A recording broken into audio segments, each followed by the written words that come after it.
Welcome to the GroupHigh Virtual Summit. Thanks for taking time to attend today's session, Leveraging Customer Data to Drive Sales. Now I'm going to turn it over to our presenters. Hi, good afternoon. I'm Phil Davis. I'm the Chief Business Officer with TowerData. I've been working in the email space for about 15 years, and I really enjoyed working with our customers to help them personalize and improve the way they engage and communicate with their customers.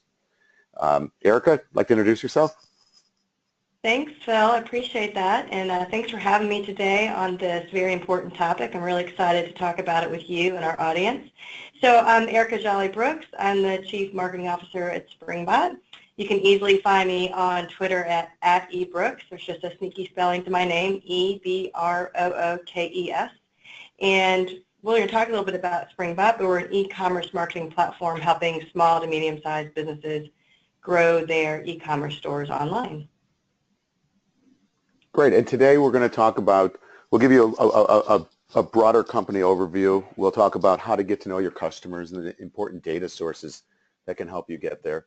We'll talk about personalization and the stages of personalization, and then how to leverage that personalization to make better campaigns. We'll conclude with a few case studies, and then we'll talk a little bit about how you might want to get started. And then we'll end again with our contact information so that you can reach out if you have any further questions after today's program. So, TowerData, we make it easy for marketers to access the data they need to better engage customers behind an email address. We've been in this space for 15 years, and really we started out focused on identity management, and that's tying online and offline consumers to an identity. TowerData grew the capability and started adding the ability to add a lot of third-party demographic data when they acquired Rapidly from LiveRamp in Q4 of 2013. Since then, we've seen lots of action, lots of activity on our APIs. We see about 3.2 billion API calls per quarter, and we see about 300 million unique emails come through the system. We're really excited about what we can do for our clients. We work with clients of all sizes, and we're real excited about our partnership with Springbot because we have the opportunity to work with smaller and mid-sized customers and bring solutions that years ago were not attainable for them at a budget that was reasonable. Erica, why don't you tell everyone about Springbot? Yeah, happy to do that. Springbot, as I mentioned up front, is an e-commerce marketing platform for small to medium online merchants. We work with the Magento and Shopify e-commerce carts. What's key about the Springbot product is that we integrate, automate, and make recommendations on what are the next best marketing actions to take. And it's all powered by data. We're going to talk a lot about data on this webinar today, but I think one of the things that's interesting about what we're able to do for marketers is today through the platform we've analyzed over $2.5 billion in purchase data and over 12 million, easy for me to say, Phil, products sold to be able to make these really smart recommendations through our SaaS platform. Absolutely. And so when you combine the solutions, what we're able to do and what we really recommend to marketers is that you can't do anything until you know your customer. So you really got to start with knowing that customer, and it's all about getting data from the right sources, getting it all into the right place, and understanding what you can do. And again, what we're able to do is to help small and mid-sized companies become as smart or smarter than Amazon, frankly. And it allows the nimbleness, the community feel that a small and mid-sized company might have to better engage their customers and create a competitive advantage with their data and their automation. So we're going to talk a little bit about how you can do that today throughout the presentation. Erica, why don't you talk a little about some of the first-party data that you help your customers collect? Yeah, sounds good. One of the things I think is interesting about what you just said there, Phil, is that when we think about data, we feel like it's all about the data we're creating as marketers, and we think about the data we create as marketers as what we want to analyze. One of the things that's really neat about working with TowerData is that, and then powering it through our platform, is ultimately 75% of the digital data that's created today is actually created by consumers, and consumers' habits across the mobile, social, hyper-connected web. So a couple of things that we think about as it relates to first-party data that we are able to display through our platform is everything from identification of an email address, so who is the likely purchaser of your product, to what time of day a product was purchased, the day of the week the product was purchased, click history throughout the span of when somebody integrated and activated with your email, all the way down to zip code and SKU data. So this is the kind of analysis that we don't often think about as small to medium-sized business customers that we have access to, when actually you do have access to that data, and it can allow you to be much smarter about how you reach those customers across those various different channels. Absolutely. So Phil, why don't you talk a little bit about the third-party side of that, because I think that's a really interesting part about how we work together. Absolutely, absolutely. So what we're able to do for our marketer, what I recommend marketers do is bring in that demographic data. When you tie the demographic data to the first-party data that's being created by the consumer, what you're getting is the context behind the behavior, so you can do much better contextual marketing and really understand what motivated a consumer to engage with your product, make a purchase, and what might best motivate them to move forward. So the marriage of the first-party data with the third-party data is incredibly powerful. We have clients who draw insights from demographic data. They might start by, looking at age only and cutting up their campaign. They might do a campaign for men, another campaign for women, and certainly you get a lift. But when you can combine third-party data with first-party data, you're going to be able to really get into the context of the behavior that's driving that's the driver for a consumer. Yeah, and I think to your point on that, it's the 1-2 punch of not just what actually happened, but what contextually happened that makes all the difference in today's SMB customer, SMB merchant, or marketer, or whatever the case may be, being successful. Right, Phil? Absolutely. And what's really exciting, so, I've been in this space for 15 years. I actually also ran an agency business. And in that time when we were running email campaigns, that 1-2 punch was a very difficult to achieve. We were able to find some behavioral data, and we were pretty excited getting click data back in the day. And we were able to get some demographic data that we could glean from the consumer. But even when we had great data sources, we had a really tough time to provide great analytics. We spent a lot of time on Excel spreadsheets. And today's automation engines have really helped us find that easy button, if you will, that allows us to drive and bring the data sets together so we can make much better insights. So as you look at kind of your resulting data set, suddenly you've got demographic data, behavior data, and contact data all in one place. Now, what's real exciting for those of you who have online and offline, maybe you've got social and you've got mobile programs, you can now really grab and connect all this data and all the different fingerprints that a consumer leaves when they engage with you on these various devices or in-store, all into one place. So when you look at contact data, that contact data is more than even contact data, it's connection data. And it allows you to connect a consumer across devices, from online to offline, so that you can really drive a much better multi-channel experience and bring all the data into one place. And once you do that, it's pretty exciting, the kind of analytics that can be gleaned from that data. So Eric, why don't you talk a little bit about some of those analytics that can help really move the needle? Yeah, I mean, I think one of the things that underlying that we're talking about here is that in this new hierarchy of the way we interact with the connected consumer means that the path from identification, discovery, advocation, purchase of a product is totally different than it used to be. And so it's really not about business to business or business to consumer anymore. It's really about this person to person related marketing, where what I say about a brand is almost as important as what a brand says about itself. And so in the process, you've got to really harness the power of that not as clear, straight line from a marketing action to a product purchase type of activity in order to know when and where to engage best with your end consumer. And ultimately, like I might read a really cool article, or I might see something really cool on Instagram, go to the link that's in the profile page, go check it out on a merchant's page, and then abandon the cart. I may not purchase from there, and then later I'm going to get back to my desktop and realize, you know, those shoes were really groovy, and I'm going to go purchase. And so we as TowerData and Springbot work really hard together to be able to piece that vision together for the end marketer who needs to understand, hey, maybe the action taken here isn't where the purchase actually happened, but attribution matters, and attribution in a connected consumer world that we live in today is absolutely critical path.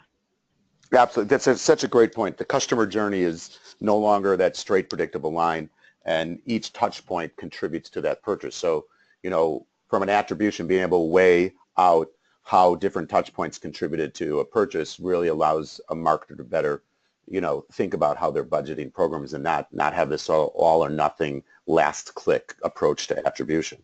So I think that's, Eric, that's a great point. Let's talk a little bit about stages of personalization, because what we're really trying to do now is not just help you figure out what you've done and how it impacted the consumer. It's about to take the consumer's behavior and help figure out what you can do next to optimize the experience and frankly, from a marketer, optimize your spend so that you can get the best return. And so when you think about stages of personalization, and it sounds pretty elementary to even talk about mass marketing, but we see a number, and a year ago we did an independent study with a company that was working with Magento users, and what they identified was that they signed up for 1,000 newsletters, 1,000 newsletters from Magento. They only received 20% back any kind of communication, and so when they did, most of it was a batch and blast mass marketing perspective. And mass marketing has its place. You get maximum exposure, but there's a lower impact. There's less connection, right? And so what we want to really encourage people listening to this presentation is don't get overwhelmed by the word of personalization. Personalization seems incredibly overwhelming sometimes. And so get started on the path, though. Start segmenting, right? Messaging by segmentation can really help drive tremendous amount of ROI, huge results. So, you know, for some of our clients, they start with just age and gender, or just gender alone, right? Male, female. However, what we really think is powerful is when you could take and combine the third and first party data to build out different personas. Maybe you build 5, 6, 7 at first, and building out campaigns associated with those personas can really get you moving, right? So helping you to message by segment. And then, of course, one-to-one is certainly the utopia. And many marketers are doing a lot of one-to-one marketing. They don't even think about that way. They because where the one-to-one happens is every time you send an email to confirm a purchase, that's a one-to-one message. So the question is not only how that message is unique and important to the consumer, and by the way, opened all the time, but what can I do with the rest of the real estate on that message in order to create more impact than just giving some information that your consumer needs. So as you think through the stages of personalization, please, you know, don't get overwhelmed by the concept of one-to-one. Get started, get moving. It's probably your biggest lift that you could find. Erica, why don't you talk a little bit about how someone might leverage some of this personalization to drive more sales and better engagement? Yeah, of course. And, you know, I think just to leverage the point you just made, which I realize is also the title of the slide, but is that I do feel like the perception of personalization is that it is really difficult and that it's super hard. And I read a stat recently that said like 10% of marketers don't use personalization because the perception is that it's difficult. And ultimately, you've got companies like Springbot and TowerData that are making the data side of it really super simple. And frankly, the content side of it doesn't need to be as hard as we've made it out to be. You know, it can be the same creative with a different message. I'm not saying that the personalization side of content is completely asymmetric, but it's not having to create completely new content for every different form of segments that you want to send personalized content to. And I think we also have to remember that, 5 to 7 years ago, frankly, Twitter just celebrated their 10th anniversary, so we know Facebook's been around for longer than that. We've gotten really very comfortable over the last decade providing, as consumers, providing our identity. That's not something that we did when we first got connected through email. And like you said,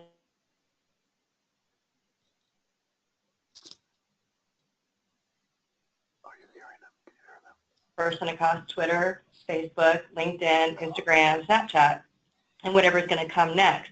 So part of what's inherent here for marketers to realize is that the expectation is that you know who I am, and the expectation is that you're going to deliver something to me that's personalized.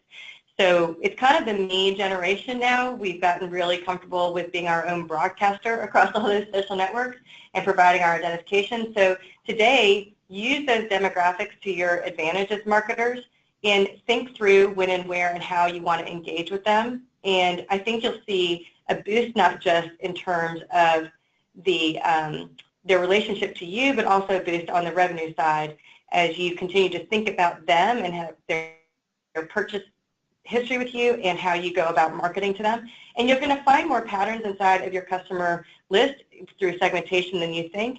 It's not about sending an email to 10,000. If you can send an email to 1,500 and be just as effective in terms of driving average order value, click-through rate, and all the other things that really matter to you. Absolutely. And even other fields that are left behind, like time of day, frequency of engagement, all those give you tremendous opportunities. So those are great points. Exactly. Yes, exactly. Very good. All right, so let's talk about some very, very tactical ways that someone might be able to personalize inside of the email, right? So you learn a lot about somebody. Laura here, we've learned some things, and now we're gonna send a message, and so we want to deliver it at the best time. And so you can look at historical click activity to see when they might be engaging. You can personalize the subject line. You can personalize the promotion.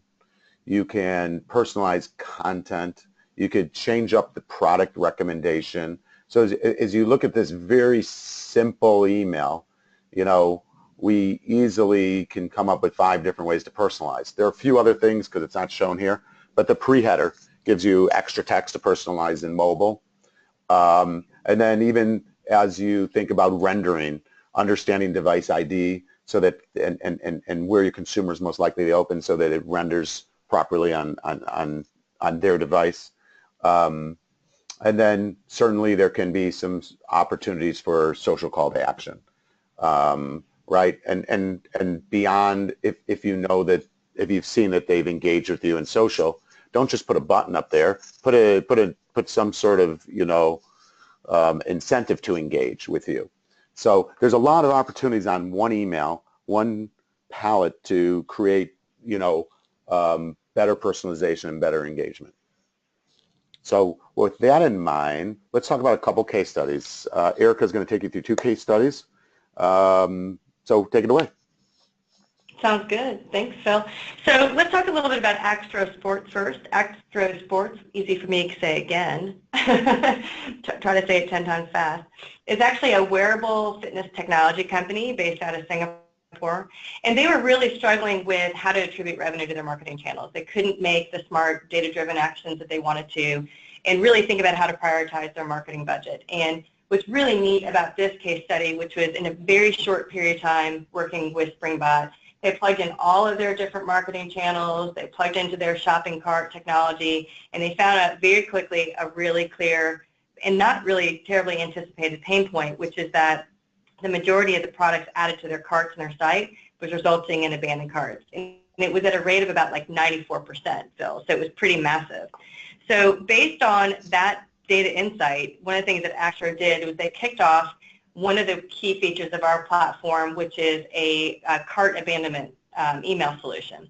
And so we think of this as sort of step 1 in omni-channel strategy, like leverage automation and segmentation to the benefit of driving more revenue.